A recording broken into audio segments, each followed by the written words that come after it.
Hey, welcome back to my shop again. It's the isolation time, lockdown, whatever you want to call it. I've already cleaned the shop some, dumped out my dustbin, smashed my thumb. I got to pull the stitches out today. Got 13 stitches in it. Made my cocobolo bowl. That was some really light looking cocobolo. I didn't realize it don't look light from the outside when I bought it, but when you cut it, it's light. It's pretty though. All cocobolo is. So what I'm going to do now, being as how I got this time, is make me a whole bunch of small open segment bowls. Replenish the ones I had and the ones that got given away to people. So I cut up a bunch of blanks. I don't know which blank I'll use first or whatever. I cut up these. I cut up these. All different woods. Got the blanks cut. A little bit different sizes. All between 4 and 6 inch. I think there's one that's 6 inch. I think there's one as small as 4. Maybe 4.5. Anyway, I'm going to make them all with 1/2 inch segments, except some of them are going to have, the roll of tall segments and then a roll of real thin segments. So I got some real thin material too here. I don't know how much I'll use. I might have to make some more. I don't know. But I got some thin material here to use for those. Of course, they're not all going to be the thick and the thin segments, thick and the thin segments. There'll be some of them with just 1/2 inch segments stacked up. And I'm going to make a lot of them with mixed wood. So I got right here cut up about 30 different woods. Caribbean rosewood, hormigo, Macassar ebony, macura, some lace wood, of course maple, piece of mystery wood. I don't know what it is, but it sure looks nice. I don't know what it is. Of course, black limba, sycamore, bubinga, IPE. I like turning IPE. It stinks like crazy, don't it? Avadar, yellow heart, Peruvian walnut. No, that ain't Peruvian walnut. That's Wenge. Peruvian walnut's over here, but I do have Peruvian walnut. Osage orange, black marble wood, granadillo, got some cocobolo, got some tulip wood, of course zebra wood, bloodwood, that's hard as a rock, got some leopard wood, got some Chinese wood, I don't know what it is, purple heart, teak, of course tamarind, all kinds of wood. Peruvian walnut, jatoba. So I'm going to have fun. And like I said, I'm going to make quite a few probably with mixed woods. People seem to like them, and people like them. Let's make them. So we'll start off. I'm going to select a base. We'll start off and make a base first. Okay. I got my blank for the bottom ready. This is granadillo. I'm going to use it for the bottom of this one. Pretty thick. Probably too thick. That's okay. I like the diameter of it. I got a mortise turned in it for my scroll jaw chuck. I got it corners cut off. I turned the groove around, followed it with a bandsaw, got the corners cut off. So I'm going to put it in the scroll jaw, dish it out, same as I always do, turn the edge around. About 1 inch on the edge, I'm going to flatten it, sand flat. Then I'm going to make this first one 30 segments per ring, open segments. I got my cheat sheet here for 30 segments. 30 segments per ring means I'm going to have an index of 60 So I'm going to use the 120 index ring. I'm going to use every other index. That'll give me 60. And of course, of those 60, I want every other one marked different. So what I do, mark one red, count 4, mark another red, count 4, mark another red, and then in between them, count 2 and mark 1 blue. Count 2 from the red and mark 1 blue. So it'll be 1 red, count 2, 1 blue, count 2, 1 red, count 2, 1 blue, count 2, 1 red, count 2, 1 blue, all the way around. So I end up with 30 red and 30 blue indexes. That's what I'm going to use. I'm going to put it back on a lathe and tighten it down. So I got my index wheel ready. Got this ready to be turned. So I'm going to go ahead and go over and turn the base, and then we'll start cutting some segments for it. The base is ready. Base measures 5 inch. So the first ring I'm going to put on is going to be 5.5 inch. 30 segments per ring. Means I got to cut the angle at 4.2 degrees.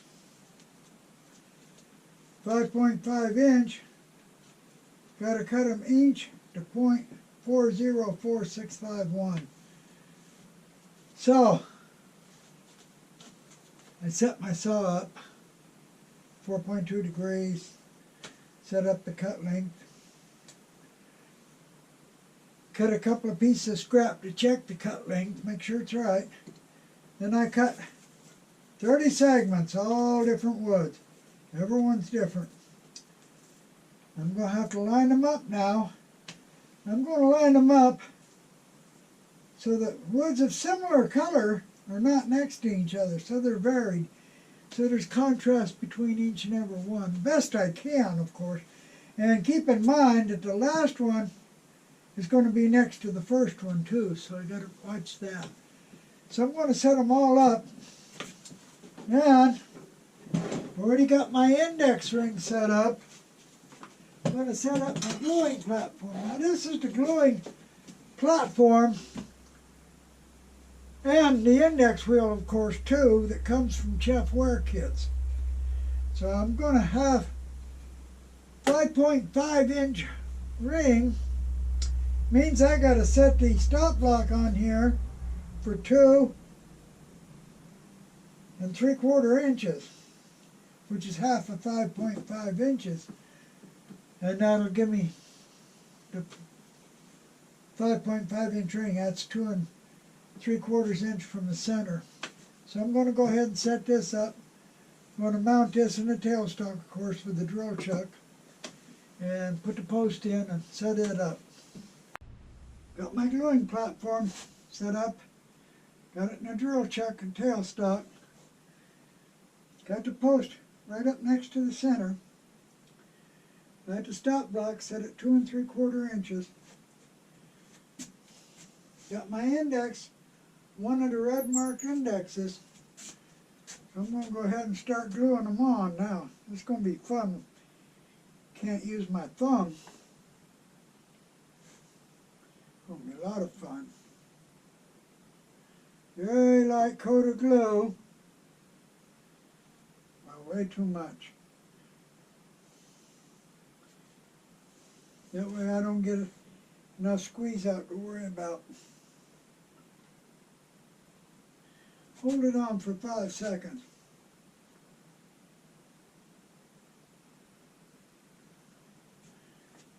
Theoretically, that should be long enough. Put the next red index. Glue on the next one, glue on all 30 of them. It's been 15 minutes since I glued them on. Got the chalk. Got them all chalked. Now, got to take my sanding board and sand them till all the chalk's gone. When all the chalk's gone, means they're all flat. They were all put through the drum sander at the same thickness. So they all should be the same. Bottoms was sounded flat before I glued them on, but they're not. There's a little bit of difference, and it's got to be flattened after each and every row. So let's just flatten them a little bit.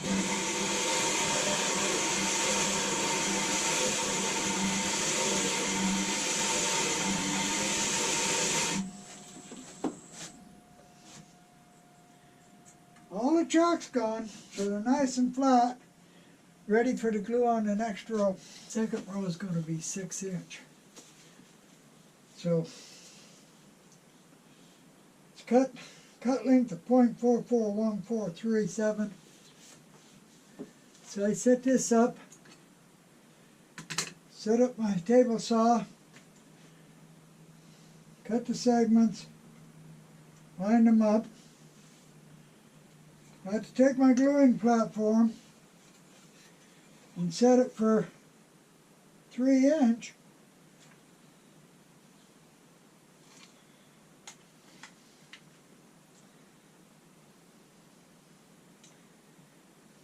Which of course is half of the 6 inch diameter. Not quite 3. Hard to do this with one thumb.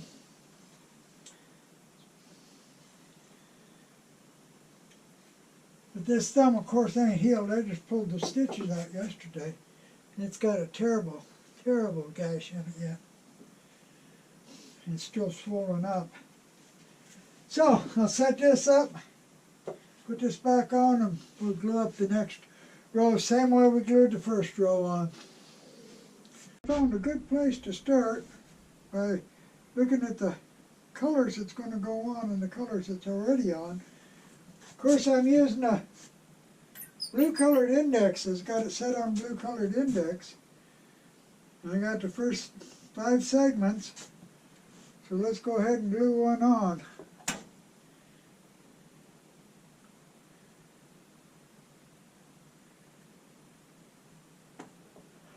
Very light layer of glue.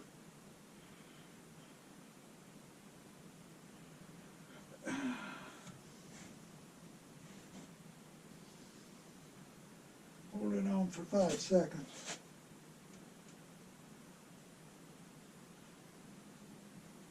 Go to the next blue index. Okay, so I'm going to just go ahead and glue all the rest of that ring on. Wow, I've got so much stuff up here, you ain't gonna ever see nothing.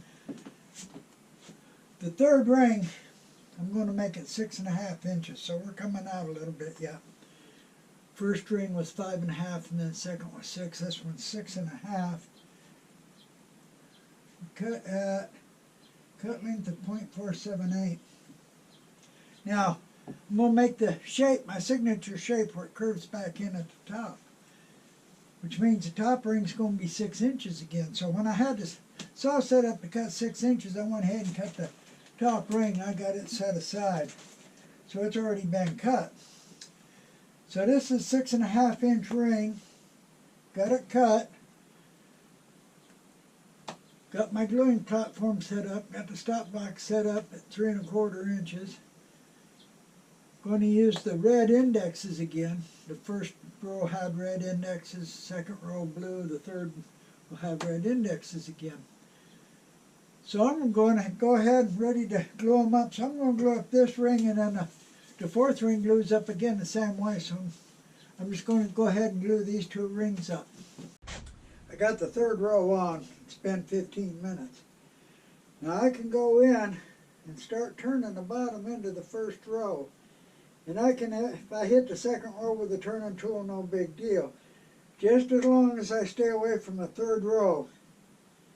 The glue won't break, but they have a tendency to chip without a row glued on top of them. So as long as I stay away from the third row, I'm all right. So I can go in and start turning the inside. And I'm going to use, of course, my favorite turning tool, the Olin tool. Got the last ring on. Now, need a closed segment ring on top. I found a stick of Bacote. It's one I cut off from one of the pieces of seconds I bought. Had some splits and cracks in it, but I managed to get 30 good segments from it. I dry clamped them. I had to adjust the angle on one a little bit. I had to make a little bit more angle. The one I got marked with chalk, I adjusted a little bit. So they're all tight now. I can go ahead and glue it up. After I get it glued up, I'll let it sit for 15 minutes. I'll flatten it, and I'll glue it onto the last open segment ring, and then we'll let that sit for 15 minutes. Actually, my wife, I think, is getting ready to eat, so I'll probably let it sit for longer than that. Then I can finish turning the inside. This ring's been flattened, sanded flat. The closed ring has been sanded. It's flat. I had to put shims underneath it to get it up above the pins, otherwise the pins would hit the turning and the wood would never hit it and glue on. So I had to put some shims underneath it. But I got them under there, brings it up a little bit. So I'm going to put some glue on it and glue it on. Way too many segments, put a little glue on each one. And when I put it on, got to make sure that the joints on this ring fall right on top of the segment so that there's long grain glue up across the joint. I don't need too much glue, a little bit. I always put too much, I don't know why. Guess just a habit. Seems I always put too much, so we'll see. That's way too much now. Got to get it out to the edge this time. Get right out to the very edge. Get some of this glue up.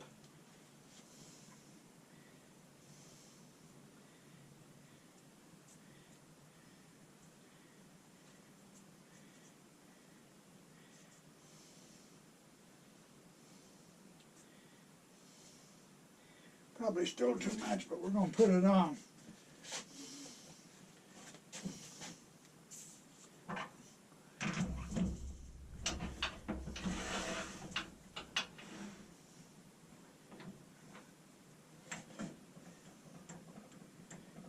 Can't spin it around because it's open segment, so line it up, clamp her down. Should be good. There we go.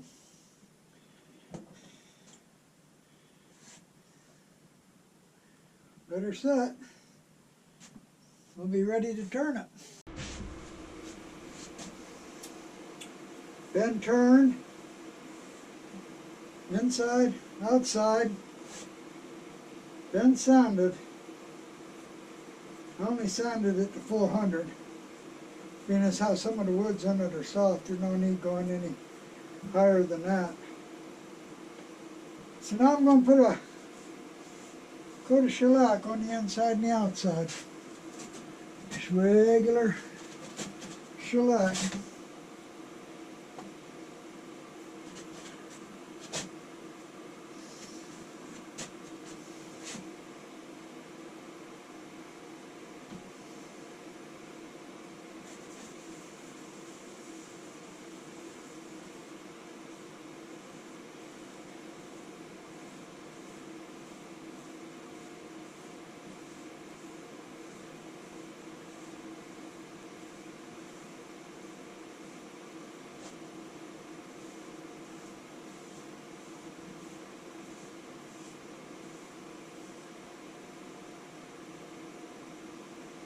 Some of these colors try and bleed.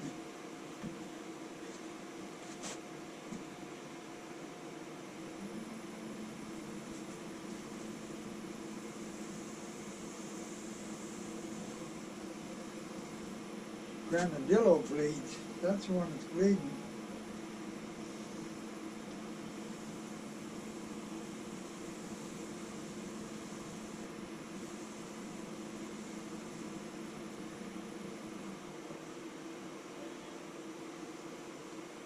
Let it dry a while. I'm going to have to turn it over and do the bottom. A little bit more right here, but Cody ain't going to shine up to top ring, of course, is that Cody ring I made.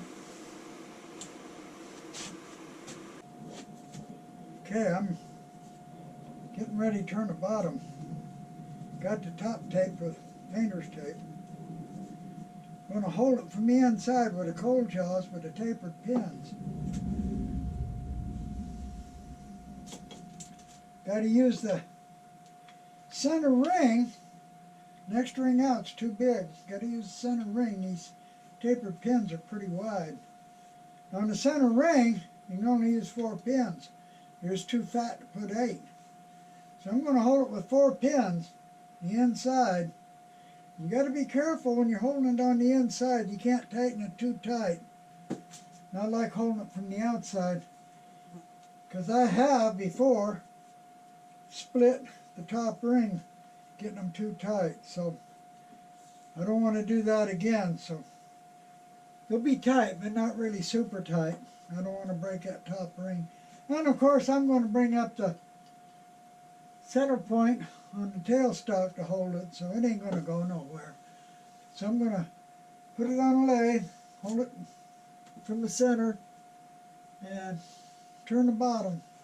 Ain't going to take much to turn the bottom with a mortise in it. Just smooth it out a little bit, leave a little bit around the edge for it to sit on. So that's what I'm going to do right now. Got the bottom turned, got it signed. So it's finished. That Makoti sure don't shine good. Never had, never will, I guess. Well, that is my 30 wood turning with no spacers between them, no little trim lines between them. And the next one I'm going to do, I believe, I'm going to take one of these light colored blanks. It's supposed to be maple.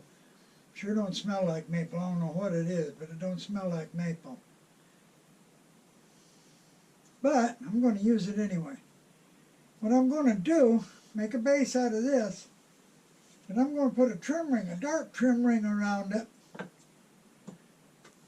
which is going to be very thin material, like this. It's going to be open segment ring. Then after I do that, I'm going to put 16 different wood segments on it. Same half-inch segments. I'm going to put another trim ring. I'm going to put 16 more, but I'm going to stack them. So each wood will be the same all the way up, but there'll be 16 different ones. We'll see how that works out. So that's what I'm going to do next, I think. Anyway, I hope you appreciate this little video, and I hope you come back and watch my next video. And I'm going to leave my email address up here if you got any questions. And thank you.